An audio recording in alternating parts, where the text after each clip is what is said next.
से चली आ रही सतभक्ति की ऐसी धारा ऋषियों, मुनियों, देवताओं और त्रिदेवों ने भी जिसका भेद ना पाया। भक्ति तो सभी करते हैं।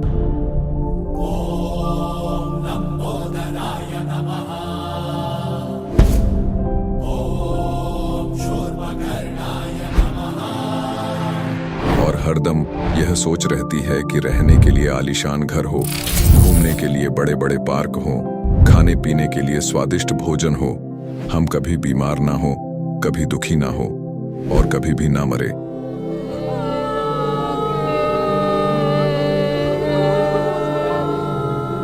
हरदम मौज मस्ती में रहे।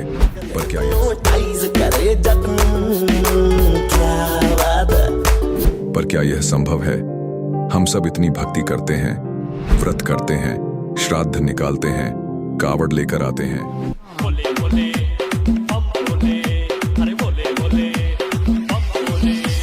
मंदिरों में जाकर मूर्ति पूजा करते हैं,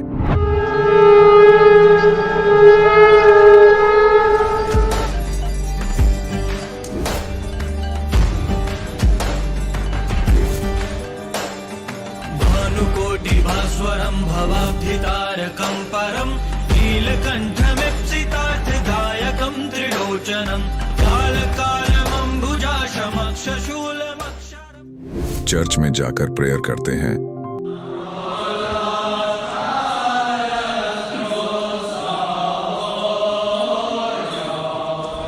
मस्जिद में जाकर नमाज अदा करते हैं,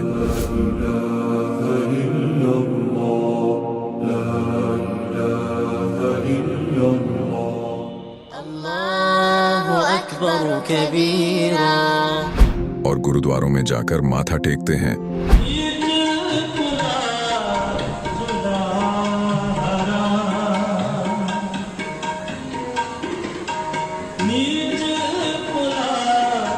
फिर भी दुखी क्यों है? लेकिन क्या आप जानते हैं वो कौन सी भक्ति है? वो भक्ति जिसने मीरा को जहर से बचा लिया, ध्रुव और प्रहलाद की रक्षा की, अंधे को आंखें और बहरे को कान दिए, कोढ़ी को काया दी, दुखियों को सुखी जीवन दिया, मरने वाले को जीवन दान दिया और लाइलाज बीमारियों को दूर किया। जब संत रामपाल जी महाराज जी से दीक्षा ले ली थी, उसके बाद जब उनका कुछ विद इन मंथ कैंसर में राहत मिली। जैसे हम लोग परमात्मा का आदेश आया, हम लोग हॉस्पिटल गए और ऑपरेशन कराया। भगत जी 1 रुपया का भी दवाई माता जी को खाना नहीं पड़ा, और जो डॉक्टर कैंसर है बताते थे, वही डॉक्टर के मुख से हमने ये सुना भगत जी कि ये चमत्कार कैसे हो गया। तो हॉस्पिटल में दिखाया तो कैंसर घोषित कर दिया डॉक्टर ने यहाँ। तो फिर इसके इलाज के लिए घूमे, इलाज भी नहीं हुआ, तो फिर घर पे थक के बैठ गए। कैंसर के लिए जिंदल हॉस्पिटल में रहा, उसके बाद सपड़ा हॉस्पिटल में रहा, उसके बाद जयपुर में दिखाया, उसमें कोई इलाज नहीं हुआ। संत रामपाल जी महाराज जी ने चरणामृत प्रसाद दिया और आशीर्वाद दिया और भक्ति ज्ञान दिया, और उसके बाद मैं तंदुरुस्त हूँ। हर दिन में अपना सब कुछ खाता हूँ, मुझे कोई समस्या नहीं। मेरे को बीमारी ये थी सर कि ब्लड ट्यूब में मेरे को एक प्रकार का पस आ गया था और इन्फेक्शन हो गया था। उस इन्फेक्शन को डॉक्टर लोग वो कह रहे थे कि इसमें आपको ऑपरेशन करना पड़ेगा। आश्रम पहुंचने में परमात्मा का नामदान लिया और जो उन्होंने मुझे उपदेश दिया, उस उपदेश देने के बाद उन्होंने आशीर्वाद दिया। आशीर्वाद देने के बाद तत्क्षण में मेरा ये रोग वहीं के वहीं दर्द बिल्कुल ठीक हो गया। भक्ति सभी करते हैं, लेकिन उपरोक्त लाभ सिर्फ सतभक्ति से ही प्राप्त होते हैं। आज भी सतभक्ति करने वाले हजारों लाखों लोगों को शास्त्र अनुसार भक्ति का अद्भुत अनुभव प्राप्त हो रहा है। आइए जानते हैं ऐसे ही लाखों श्रद्धालुओं में से एक सतभक्ति करने वाले इस श्रद्धालु का अनुभव। नमस्कार जी। नमस्कार सर। क्या नाम है जी आपका? मेरा नाम दुर्गा साहू है सर। दुर्गा जी, आप कहाँ से हैं? सर मैं बालोद जिला छत्तीसगढ़ से हूँ। संत रामपाल जी महाराज से नाम दीक्षा आपने कब ली? सर संत रामपाल जी महाराज से नाम दीक्षा मैंने 28 दिसंबर 2019 को ली। संत रामपाल जी महाराज से नाम दीक्षा लेने से पहले आप क्या भक्ति साधनाएं करती थीं? सर संत रामपाल जी महाराज से दीक्षा लेने से पहले मेरा पूरा परिवार 2011 से लेकर 2019 टोटल 10 साल राधा स्वामी पंथ से जुड़े हुए थे। और सर मैं अपनी पर्सनली कोई भक्ति नहीं करती थी, लेकिन जैसे परंपरागत थी, नवरात्रि आई तो दुर्गा पूजा कर लिए, गणेश चतुर्थी थी आई तो गणेश जी को पूज लिए, और जैसे लक्ष्मी आई तो उन पे ऐसा मैं अपने से ऐसा कुछ नहीं करती थी सर। तो फिर आप संत रामपाल जी महाराज की शरण में कैसे आई? सर संत रामपाल जी महाराज की शरण में मैं मेरा एक स्कूल का दोस्त है, वो हम 7th क्लास से दोस्त हैं, राहुल।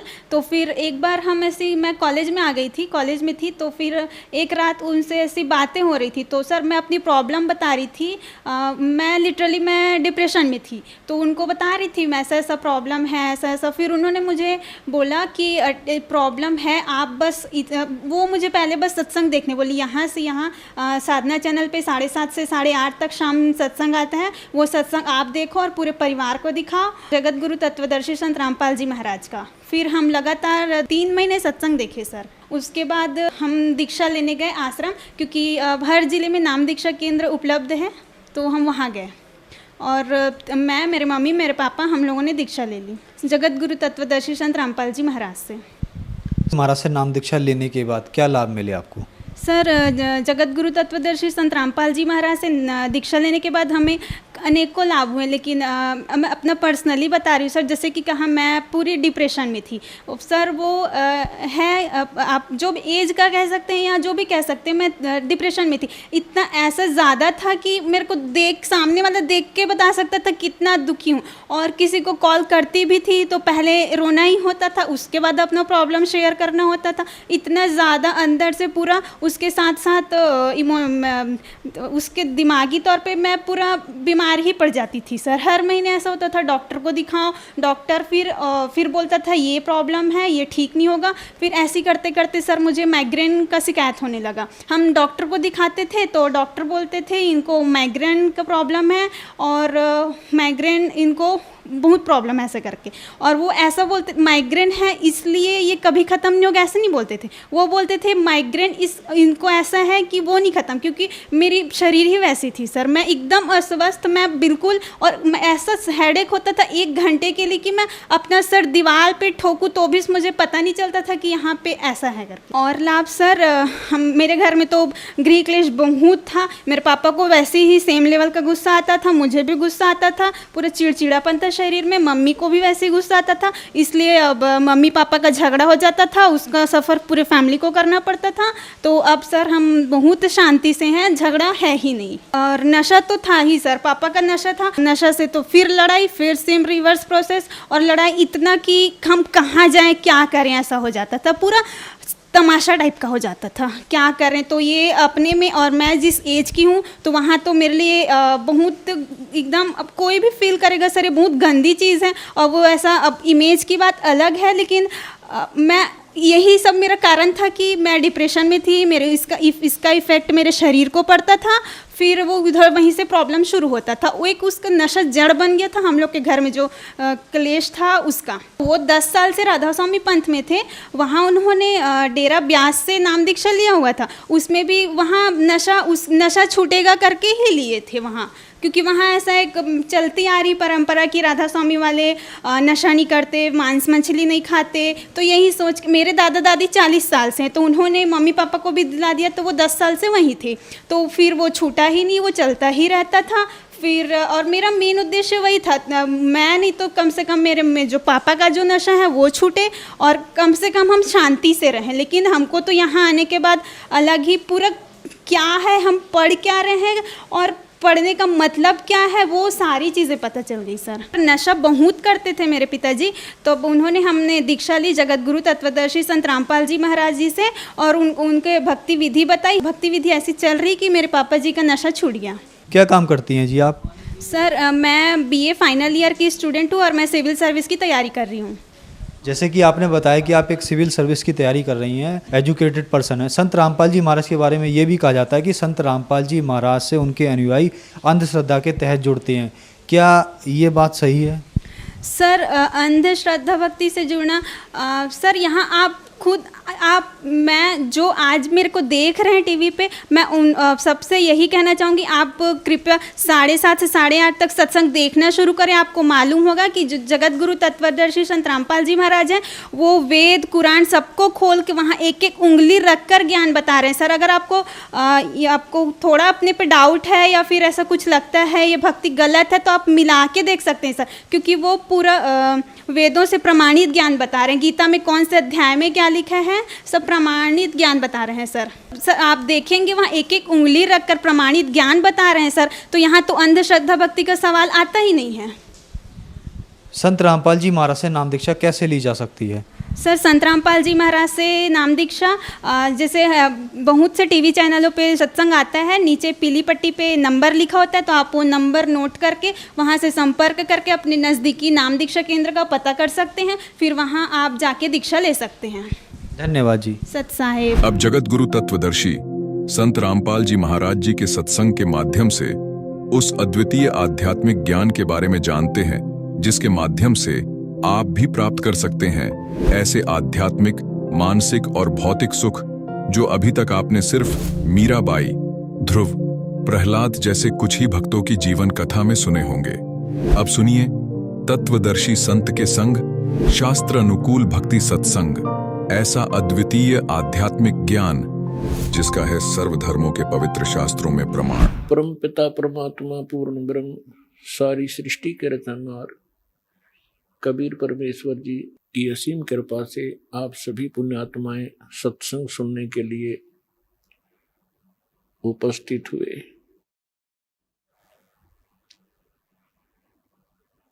परमात्मा की वाणी में प्रमाण है कि लख बर सूरा जूझ ही, लख बर सावत दे, लख बर यति जहान में, तब सतगुरु शरणा ले।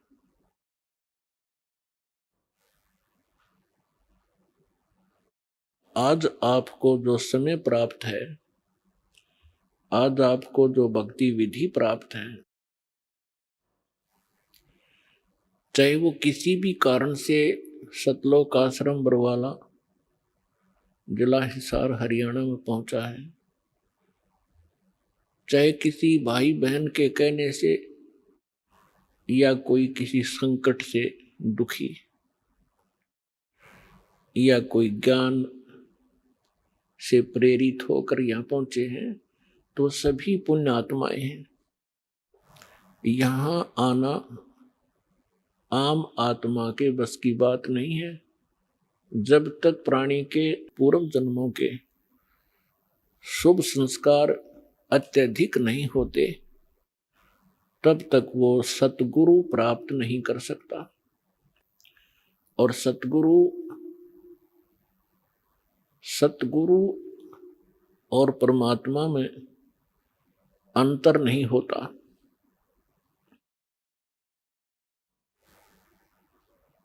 प्रमाण दिया है कि लखबर सूरा जूझ ही, लखबर सावत दे, लखबर यति जहान में, तब सतगुरु शरणा ले।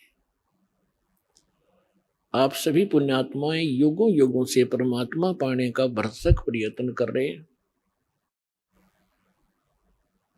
आपने बहुत साधनाएं की, कभी ना कभी आप परमेश्वर कबीर जी की शरण में भी अवश्य रहे हो, लेकिन हम परमात्मा को पहचान नहीं सके। परमात्मा की शरण में हम भक्ति युक्त तो हो गए, लेकिन सतलोक अपने निज स्थान नहीं पहुंच पाए, जिस कारण से वो पुनकर्मी प्राणी इस काल के लोक में बहुत से महत्वपूर्ण पदों को प्राप्त होता है और उसके पश्चात फिर से 84 लाख योनियों के चक्कर में पड़ जाता है। अब जैसे ये भक्ति काल चल रहा है, भक्ति युग है परमात्मा का निर्धारित किया हुआ, और इसमें अरबों खरबों की संख्या में मानव शरीरधारी प्राणी सतलोक जाएंगे। और अब भी जो कर्महीन इंसान फिसल गया इस मार्ग से, फिर वो असंख्यों युग तक लाइन पर नहीं आ सकेगा। तो क्या बताते हैं, लखबर सूरा जूझ ही। अब जैसे ये भक्ति काल चल रहा है, हजारों युग तक ये सत साधना चलेगी, और फिर इस भक्ति को करते हुए प्राणी बीच में कोई फिसल गए, भक्ति नहीं करी, बीच में छोड़ दिया, तो फिर वो आत्माएं इस काल के जाल में फंसी रह जाएंगी। और इसने यहाँ अपना एक धंधा चला रखा है, रेस्टोरेंट बना रखे हैं ऊपर के लोकों में। विष्णु जी ने अपने लोक में, ब्रह्मा जी ने अपने लोक में, शिव जी ने अपने लोक में, गणेश और दुर्गा जी ने अपने लोकों में, और इस काल ने ब्रह्म लोक बना रखा है अपना रेस्टोरेंट। और ये भक्ति युक्त प्राणी वहां जाते हैं, अपनी ही पुण्य कमाई से वहां सर्व सुविधाएं प्राप्त करते हैं इस काल के लोग की। और जब इनके पुण्य समाप्त हो जाते हैं, ये पुण्य पटक दिए जाते हैं, कोई गधे की योनि में, कोई कुत्ते की योनि में। और उसके बाद फिर भी मनुष्य शरीर जब कभी प्राप्त होता है, तो उस पुण्यात्मा के अंदर फिर से तड़प भगवान की बनी ही रहती है। वो फिर से शुरू करता है, परमात्मा दयालु है, फिर उनका नियम है, विधान है, प्रत्येक युग में आते हैं, उनको नए सिरे से फिर चार्ज करते हैं। तो परमात्मा की शरण में आप जी ने बहुत अच्छी अच्छी साधनाएं की हैं। और जैसे लखबर सूरा जूझ ही, एक सूरवीर होते हैं, सूरमा जिसे कहते हैं, ये बहुत बड़ी पुण्यकर्मी प्राणी होते हैं। सूरवीर वो होते हैं जो कभी अन्याय करते नहीं और अन्याय सहन नहीं करते, और जब भी कभी कोई युद्ध के मैदान में वो खड़े हो जाते हैं, या तो सामने वाले को मार डालते हैं या स्वयं कट टुकड़े टुकड़े हो जाते हैं, वो पीछे नहीं हटते। ये पुण्यकर्मी प्राणी के अंदर एक विशेष गुण होते हैं। लखबर सावत दे, बहुत से पहले के प्रमाण मिलते हैं कि जिस व्यक्ति के हाथ घुटनों से नीचे तक जाते हो, उनको सावत देह युक्त कहा जाता है। वो भी बहुत पुण्यकर्मी प्राणी होता है, बहुत पुण्यकर्मी प्राणी होता है। उसके अंदर भी एक विशेष गुण होते हैं, बड़ा सहनशील होता है, कभी दुराचार करता नहीं, कोई अन्याय नहीं करता, और ना ही किसी को करने देता है। और लखबर यति जिहान में, यति जैसे सुखदेव ऋषि थे, वो बड़े यति थे, लेकिन भक्ति साधना ठीक नहीं थी उनकी, फिर भी वो गुण था उसके अंदर।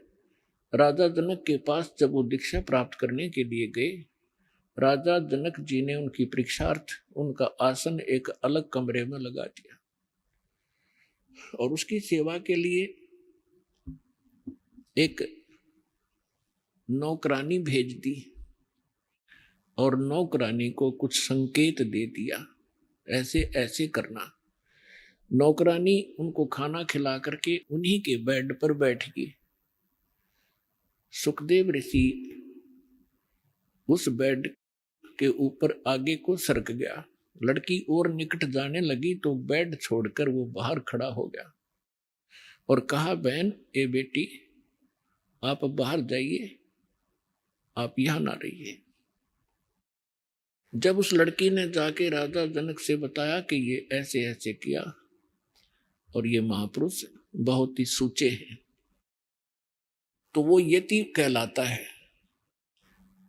तो यहां परमात्मा कहते हैं, लखबर सूरा जूझ ही, लखबर सावत दे, और लखबर यति जहान में, तब सतगुरु शरणा ले। तो आप जी ऐसे ऐसे भी रहे हो, सदा ऐसे नहीं जैसे आज आप कोई किसी रोग से पीड़ित है, कोई किसी टेंशन से ग्रस्त है, आप ऐसे नहीं थे।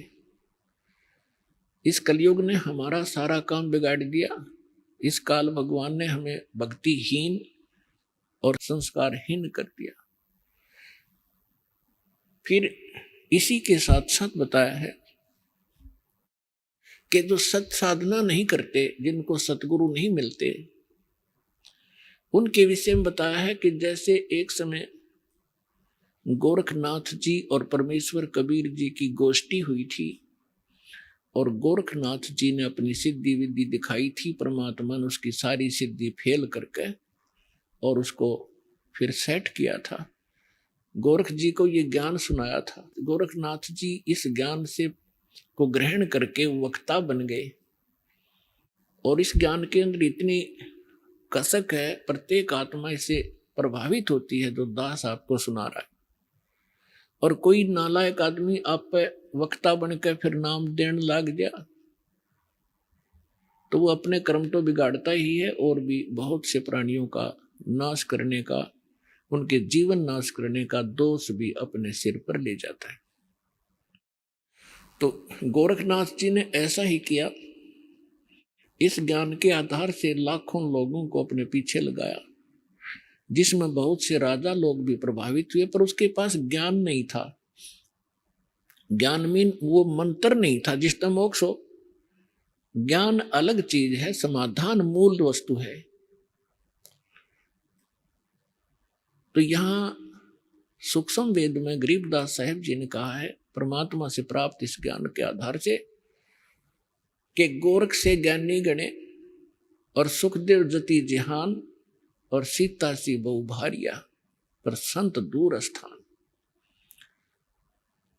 क्या बताते हैं कि गोरख जैसे ज्ञानी परमात्मा के इस ज्ञान में सुनकर बहुत से मिल जाएंगे और सुखदेव जैसे यति भी बहुत मिल जाएंगे जो अपनी नेक नीति से रहने वाले, और सीता जैसी सती बहन बहुत मिल जाएंगी पत्नी, लेकिन संत बड़ी मुश्किल से मिलेगा। गोरख से ज्ञानी गणे सुखदेव जति जहान और सीता सी बहु भारिया, लेकिन संत दूर स्थान, संत के घर बहुत दूर है। तो पुण्यात्माओं, अभिमान ना समझना इस दास का। आज वर्तमान में आपको ये संत मिला है, परमात्मा कबीर जी की दया से आपके ऊपर विशेष रहम किया परमात्मा ने। इस रजा को बनाए रखना, बिगाड़ना नहीं। बिगाड़ते देर नहीं लगती, बनते बहुत समय लगता है। तो पुण्यात्माओं, ये वो समय चल रहा है जो पूर्व में निर्धारित किया गया था परमात्मा द्वारा। आज आपको थोड़ा सा ज्ञान सुनाएंगे। परमेश्वर कबीर जी ने अपने द्वारा रची हुई सृष्टि को अपनी प्यारी आत्मा धर्मदास जी को सुनाया। पुण्यात्माओं, आप जी को इस दास के इस ज्ञान से, जो परमात्मा कबीर जी द्वारा दिया हुआ ज्ञान है, उसके आधार से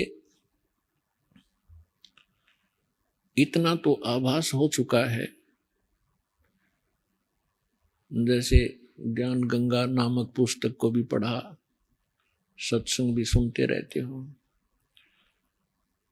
कि न तो ब्रह्मा जी को ज्ञान, न विष्णु जी को ज्ञान, न शंकर भगवान और देवी और ब्रह्म को कंप्लीट स्पिरिचुअल नॉलेज इनको भी नहीं है। क्योंकि अपने द्वारा रची हुई सृष्टि को परमात्मा स्वयं ही आकर बताते हैं, और परमेश्वर चारों युगों में आते हैं, अपने द्वारा रची हुई सृष्टि को स्वयं ही ज्ञान कराते हैं, वही सही सही बताते हैं। उन्होंने 600 वर्ष पहले अपनी प्यारी आत्मा धर्मदास जी से कहा था कि धर्मदास जी, जब तक ये मानव, ये प्राणी मेरे द्वारा रची हुई सृष्टि के इस ज्ञान को ठीक से नहीं समझेंगे, तब तक ये कोई भी अध्यात्म ज्ञान ग्रहण नहीं कर सकते, और न ही इनको किसी भी अध्यात्म ग्रंथ का कोई सिर पैर पता लग सकता। तो ये जो सृष्टि रचना है, ये एक मास्टर की है आध्यात्मिक इस मार्ग को समझने के लिए। तो परमात्मा ने 600 वर्ष पहले आकर बताया था अपने प्यारी आत्मा धर्मदास जी को कि सृष्टि रचना कैसे की मैंने, और आप जी यहाँ इस काल के जाल में कैसे फंस गए, आपकी क्या हालत है, कोई जीवन है आपका। भले ही हम देखम देखा एक दूसरे को देख कर यहाँ टाइम पास कर रहे हैं, और अज्ञानता के कारण हम अपने आप को बहुत चतुर भी समझ बैठे हैं, क्योंकि थोड़ी सी शिक्षा होगी, कोई डॉक्टर बन गया, कोई इंजीनियर, कोई राजनेता बन गया, कोई वकील एडवोकेट, कोई जज बन गया, और हम अपने आप को घना इंटेलिजेंट और चतुर मान बैठे। हम आज भी चाहे कुछ भी कितनी ही एजुकेशन आपके पास है, आप केवल जीव हैं, हम सभी अभी तक जीव हैं, और जीव की कोई औकात नहीं है। आज मृत्यु हो जाती है, चाहे राष्ट्रपति बना हो, कल गधा बन जाएगा। जो भक्ति नहीं करता तो खाक पर बूता यहाँ की। इसलिए जब तक हमने अपना यह दातम ज्ञान अच्छी तरह समझ में नहीं आएगा, जिसकी जानकारी नहीं होगी, तो हम ऐसे ही भटकते रहेंगे और कोई भी हमें भ्रमित कर देगा। कबीर साहब कहते हैं कि ज्ञान संपूर्ण हुआ नहीं, हृदय नहीं छिदाया, इस देखा देखी भक्ति का रंग नहीं ठहरा। अब परमात्मा एक, सब मानते हैं। जब परमात्मा एक है तो उसके पाने का मार्ग भी एक ही है, अनेक नहीं हो सकते। तो फिर ये नाना धर्म कैसे बन गए, ये भिन्न भिन्न पंथ और मार्गदर्शक कैसे पनप गए? क्योंकि हमें ज्ञान नहीं, इन्होंने हमारा अंडोला बना रखा है, इन्होंने हमारा साइकिल बना रखा है। अब एक संत के पास जाते हैं, वो इतने चतुर हो ही जाते हैं ज्ञान अटपट करके कि आम जनसाधारण को वो मूर्ख बना ही सकते हैं, भ्रमित कर ही सकते हैं। तो हम कभी किसी संत के पास गए, कभी किसी पंथ में, कभी कोई मजहब ग्रहण किया, लेकिन अब तक हम यही भटक रहे हैं, क्योंकि हमें सृष्टि रचना का और यथात्म ज्ञान और सतगुरु नहीं मिले, जिस कारण से हम अपना मानव जीवन असंख्यों बार बर्बाद करके, नष्ट करके, और एक हारे हुए जुआरी की तरह हाथ जाड़ कर चले गए।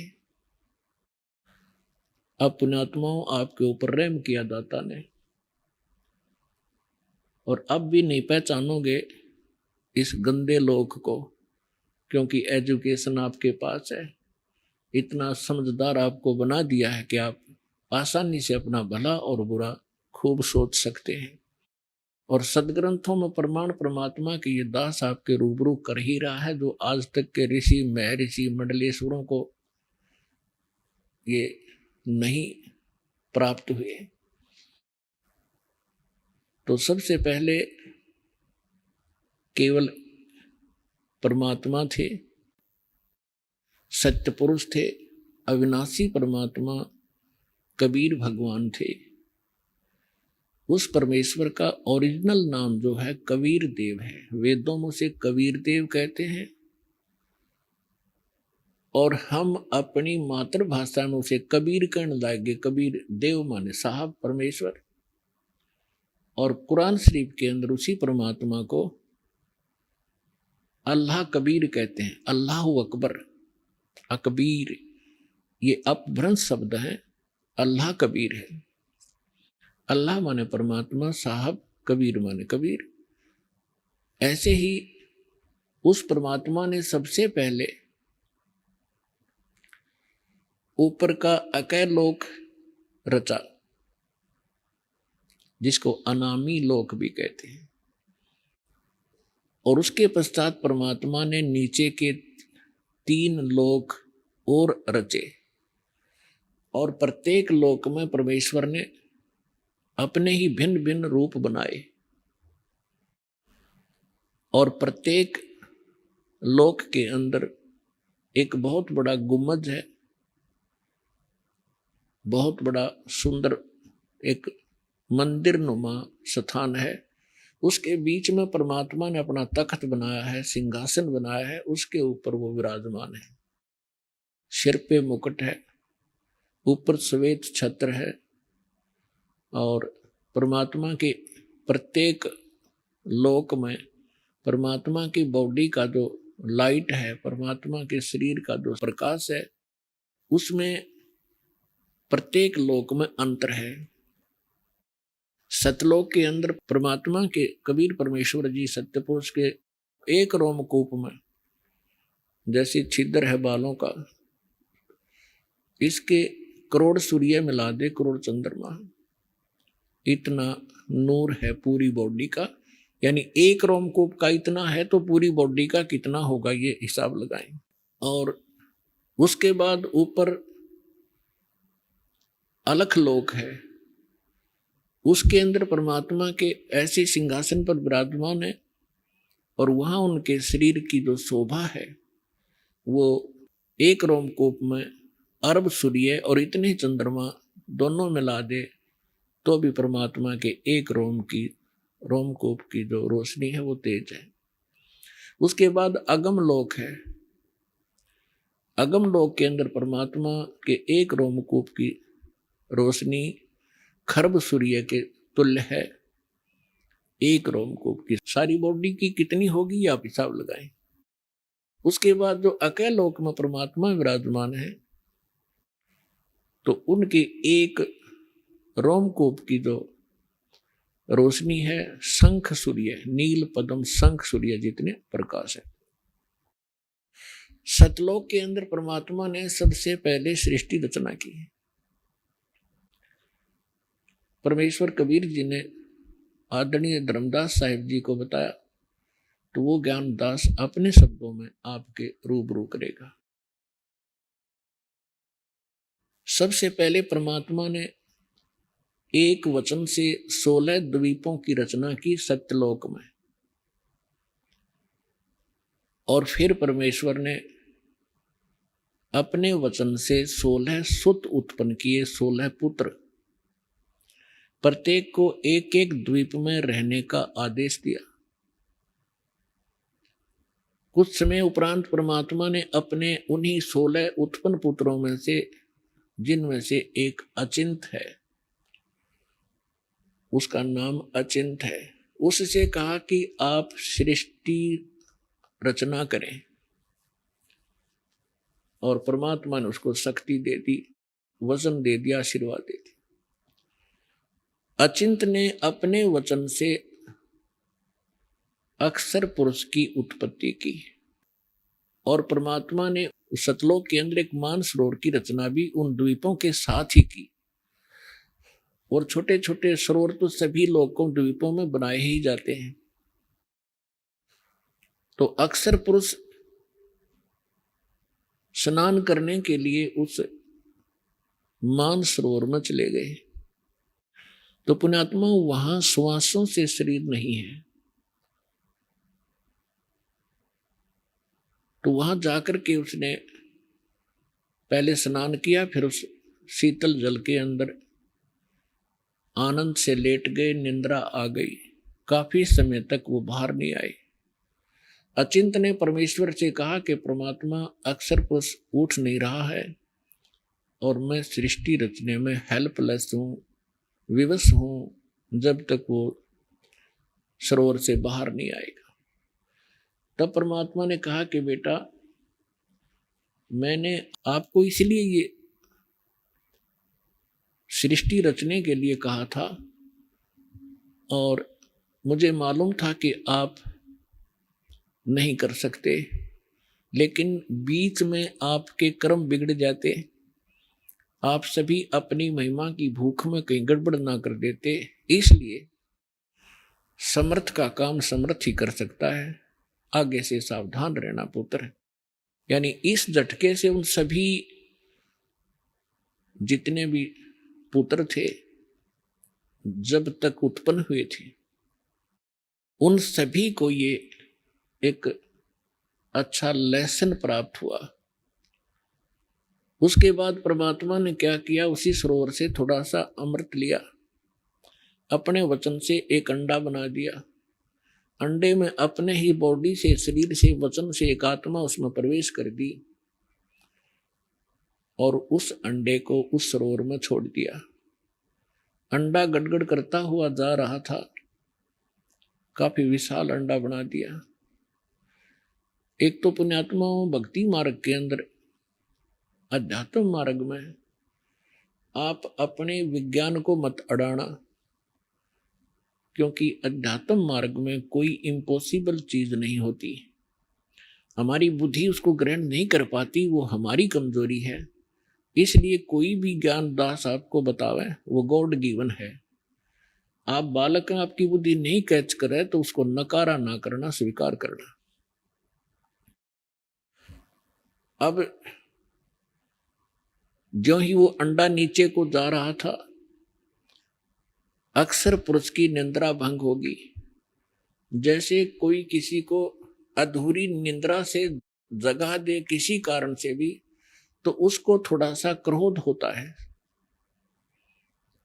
इसी शोर आवाज से वो जागा और क्रोध से देखा कि किसने मेरी निंद्रा भंग करी। वो कोप अंडे में प्रवेश हुआ, जिस कारण उस कोप से अंडा फट गया। उसमें से ये ज्योत निरंजन सर पुरुष निकला। परमेश्वर ने कहा कि तुम दोनों बाहर आओ और अचिंत के द्वीप में चले जाओ। अक्षर पुरुष और सर पुरुष ये दोनों आज्ञा का पालन करके अचिंत के द्वीप में चले गए। उसके बाद परमेश्वर सत्य पुरुष ने, कबीर जी ने अपने वचन से हम सभी आत्माओं की रचना की और हमारे लिए सबके अलग अलग महल बनाए, सुंदर द्वीप बनाए, बहुत लंबे चौड़े, और पूरे सतलोक को सदाबहार वृक्षों से युक्त कर दिया। और वहाँ का जो मटेरियल है, वहाँ के जो पदार्थ हैं, बहुत ही स्वादिष्ट और कभी नाश न होने वाले, कभी समाप्त न होने वाले हैं। फिर क्या हुआ, कुछ दिनों के बाद इस ज्योत निरंजन के अंदर एक खरपतवार पैदा हुआ, खुरापात।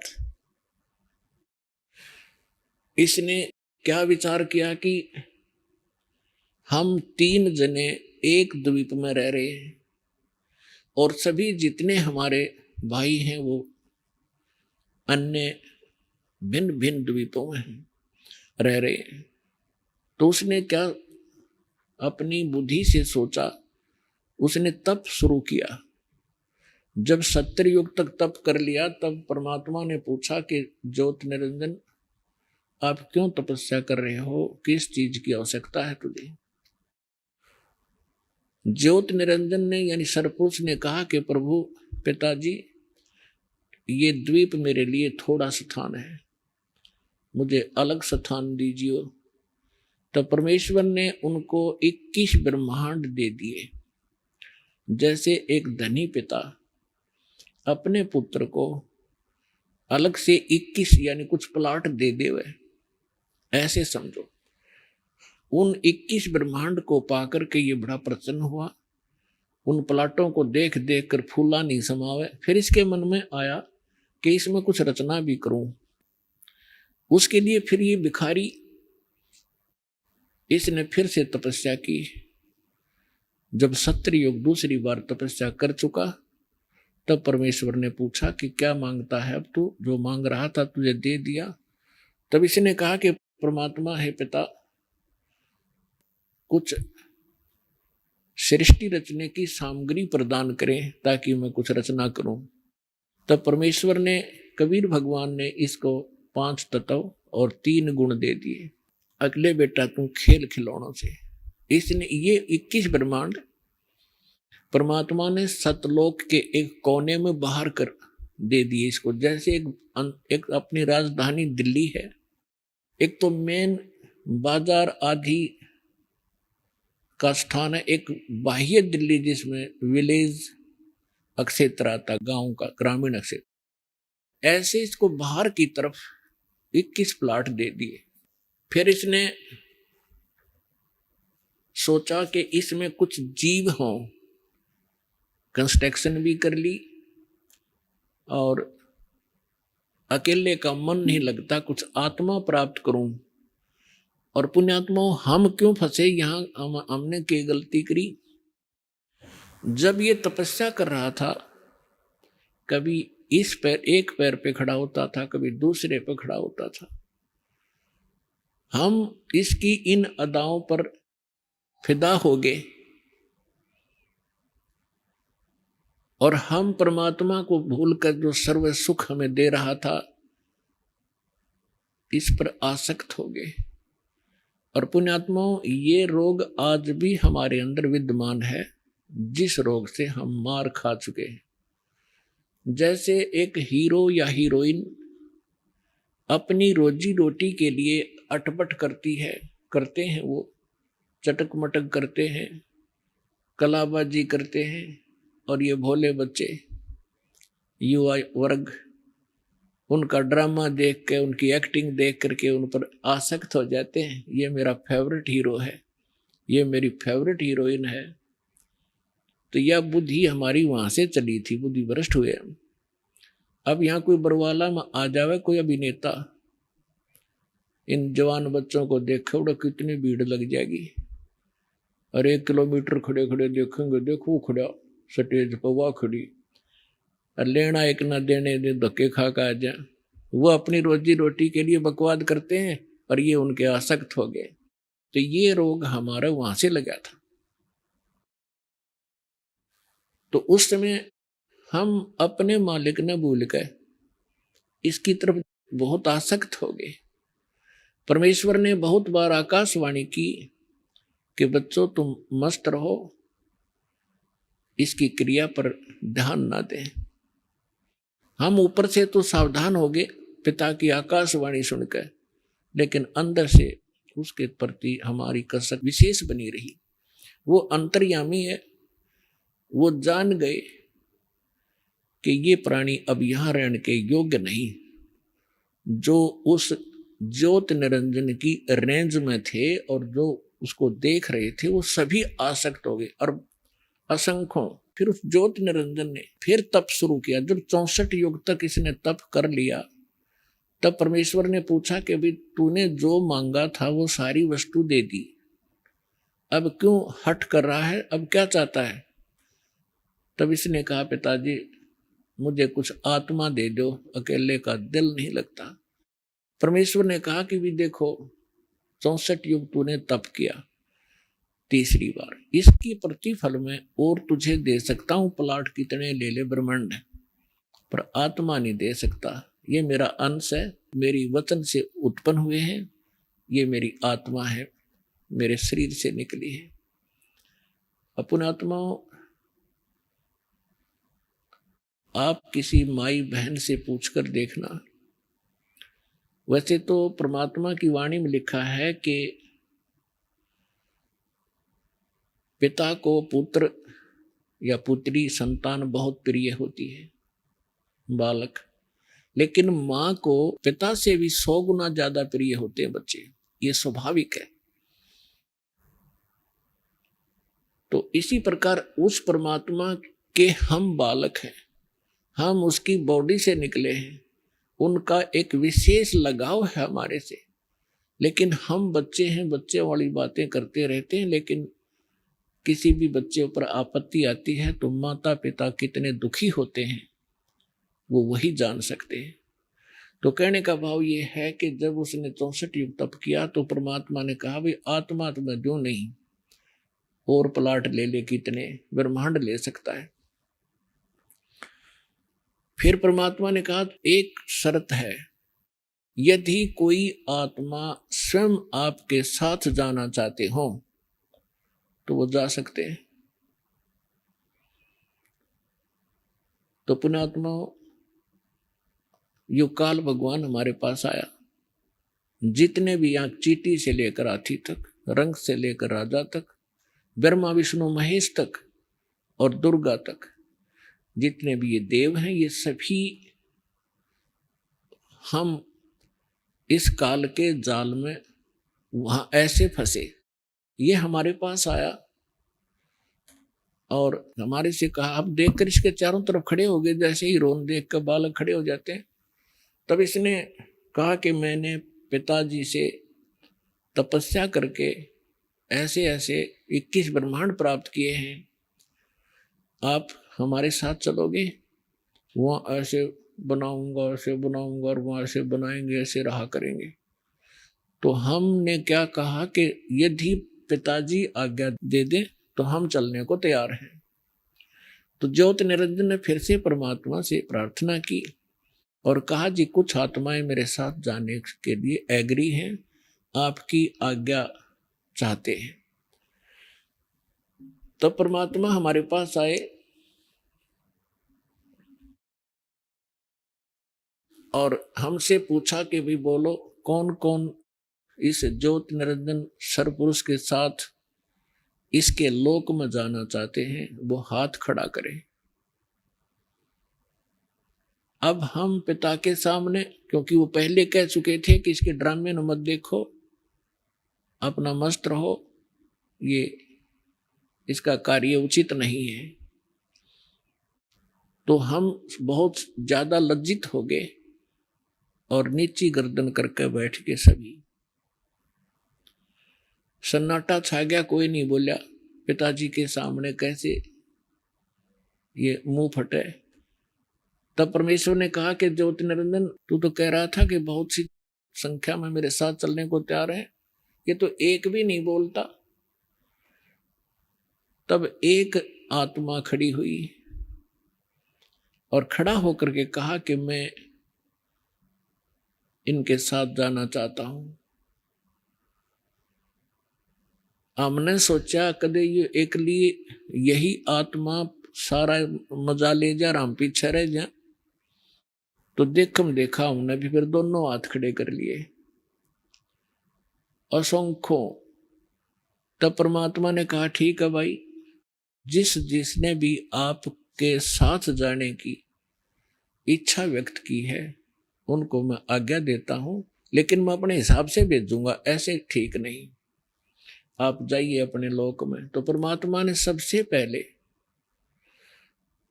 जिस आत्मा ने खड़ा होकर के सबसे पहले स्वीकृति दी थी, उसकी लड़की बना दी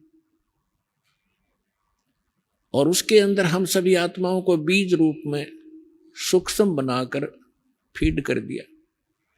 अपने आत्माओं, इस विज्ञान से हमें बहुत कुछ शिक्षा प्राप्त होगी।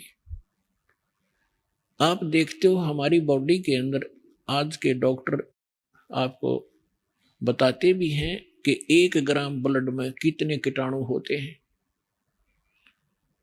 4-4 लाख, 5-5 लाख, कितने प्रकार के कीटाणु हमारी बॉडी में हैं। तो इसी प्रकार परमात्मा ने हमें सूक्ष्म रूप में इस दुर्गा, उसका नाम आदि माया रखा, जो आगे चल के दुर्गा देवी नाम से प्रसिद्ध हुई। तो हम सभी को सूक्ष्म रूप में वचन से दुर्गा के अंदर प्रवेश कर दिया और युवा लड़की बना दी। और उससे परमेश्वर ने कहा कि बेटी, मैंने तेरे शरीर में वो सभी आत्माएं प्रवेश कर दी हैं और तुझे मैंने आशीर्वाद और वचन दे दिया है, शब्द शक्ति दे दी है। ज्योति निरंजन कहे, आप उतने ही नर और मादा उत्पन्न कर सकते हो और आप जाइए उस ज्योति निरंजन सरपुरुष के ब्रह्मांडों में। उस लड़की के साथ सबसे पहले जो 16 सुत उत्पन्न किए थे पुत्र, उनमें से एक सहज दास है। उस सहज दास को उस लड़की के साथ भेज दिया कि अपनी बहन को और उसको ज्योति निरंजन के पास छोड़ के आइए और उसको बता दीजिए कि इस लड़की को पिताजी ने वचन शक्ति दे दी है, जितने जीव तू कहेगा ये उत्पन्न कर देगी। सहजदास जी ने आज्ञा का पालन किया, अपनी बहन को लेकर के वहां पहुंचा। ज्योति निरंजन से जो भी पिता ने कही थी वो सारी वाणी सब वचन वो आज्ञा सुना दी और कहा कि इस लड़की बहन के शरीर में वो सभी आत्माएं हैं जो तेरे साथ आने की इच्छुक थी, और इसको वचन दे रखा है जितने तू नर मादा कहेगा उतने ही ये उत्पन्न कर देगी। जोगजीत वहां छोड़कर अपनी बहन को वापस आ गया। अब युवा होने के कारण लड़की का रंग रूप निखरा हुआ था। अपने आत्माओं, ये रोग भी यहाँ की प्रत्येक प्राणी में वहीं से लगा था। अकेली लड़की को देखकर इस काल के मन में बड़ा दोष उत्पन्न हुआ, इसके आव भाव बिगड़ गए, लड़की के साथ बदतमीजी करने लगा। दुर्गा ने अपनी इज्जत रक्षा के लिए बहुत सी विनय की और बहुत से एग्जाम्पल भी किए कि ज्योति निरंजन विचार कर, पिताजी की दी हुई वचन शक्ति मेरे पास है और जितने जीव तू कहेगा मैं उत्पन्न कर दूंगी। तू मेरे साथ ये जुल्म ना कर, बदतमीजी मत कर, ये ग्रस्त सृष्टि ना प्रारंभ कर। और देख, पहले आप अंडे से उत्पन्न हुए पिताजी के वचन से उन्हीं की आत्मा हो तुम, तो मैं उन्हीं के वचन से मैं उत्पन्न हुई हूं। तो मेरा बड़ा भाई है, मैं तेरी छोटी बहन हूं, और बहन भाई का ये क्रम महापाप का कारण होता है, तो ऐसा जुल्म ना करे। पर इसने एक नहीं सुनी और हद से ज्यादा बढ़ गया बदतमीजी करता हुआ, और कहा कि यहां और तू और मैं है और यहां कोई नहीं आ सकता। लड़की ने देखा कि ये तो बकवास करने पर तुल गया, अपना सूक्ष्म रूप बनाया,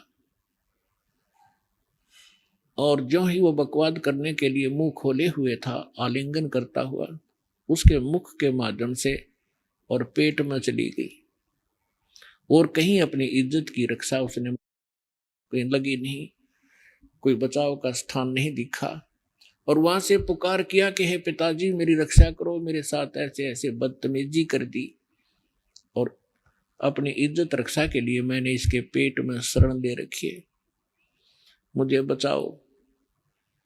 परमात्मा को पता था कि इन्होंने भरी थाली कर ठोकर मार दी, यह सारे सुख उपलब्ध थे, और इस दुष्ट के साथ ये आकर्षित होकर इसे लेंगे टिंडे।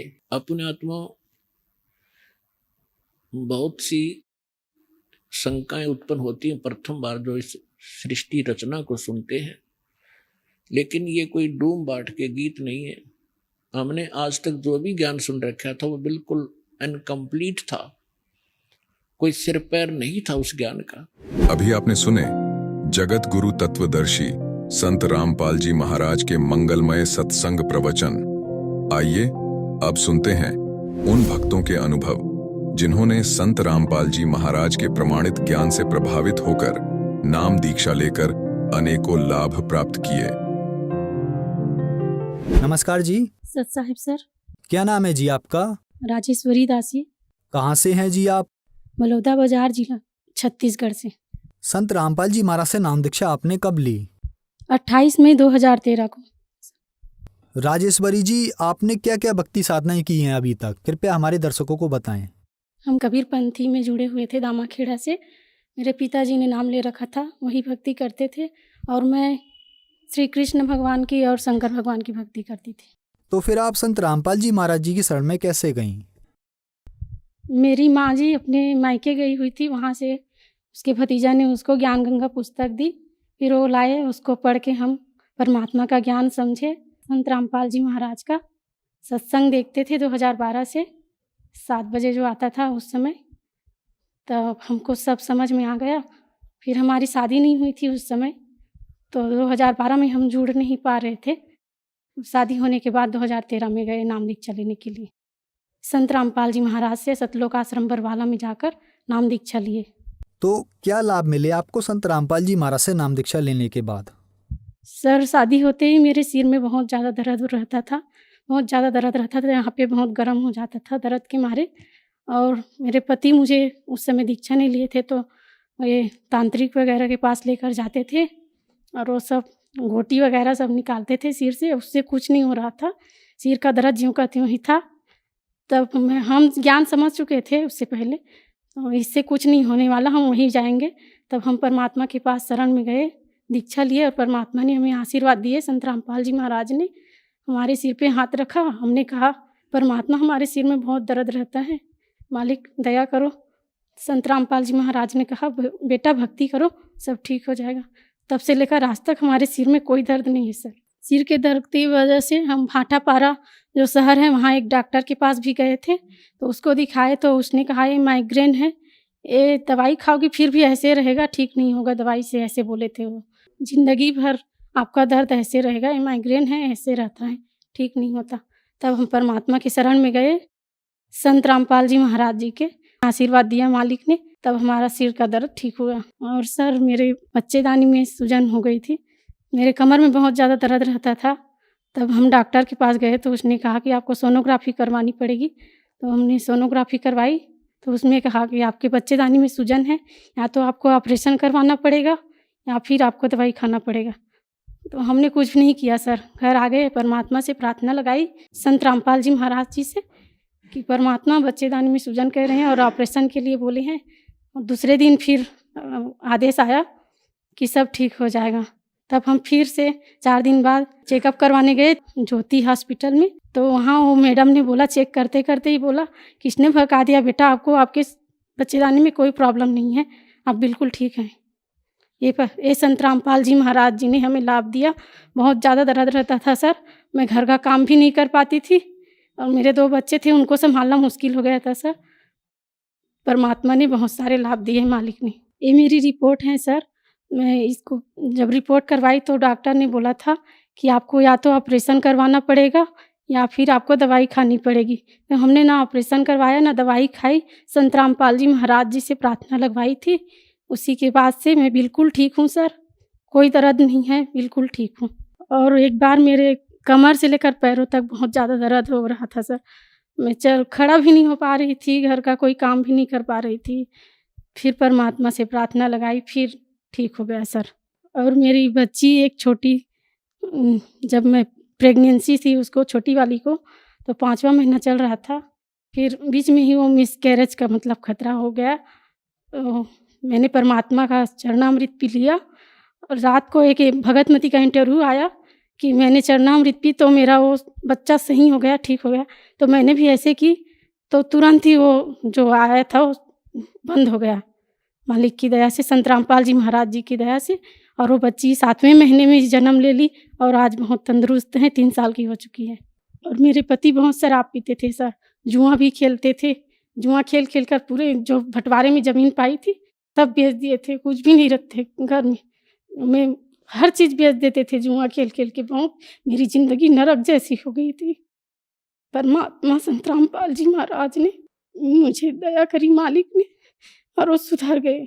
पूरा आर्थिक स्थिति खराब हो गया था सर, उसको जुआ खेलते खेलते शराब इतना पीते थे बहुत ज़्यादा, हम दोनों का तो तलाक ही होने वाला था सर। परमात्मा की दया से आज है।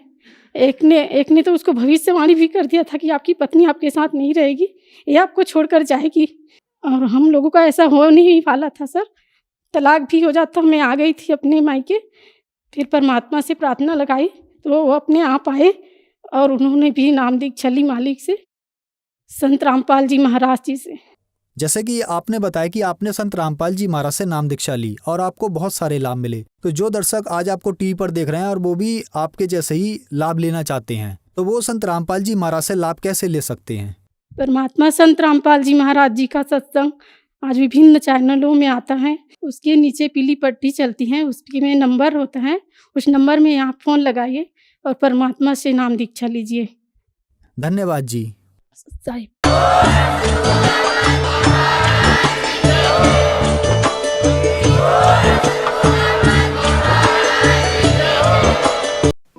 आप सुन रहे थे जगत गुरु तत्वदर्शी संत रामपाल जी महाराज के मंगल प्रवचन। अधिक जानकारी के लिए संपर्क करें।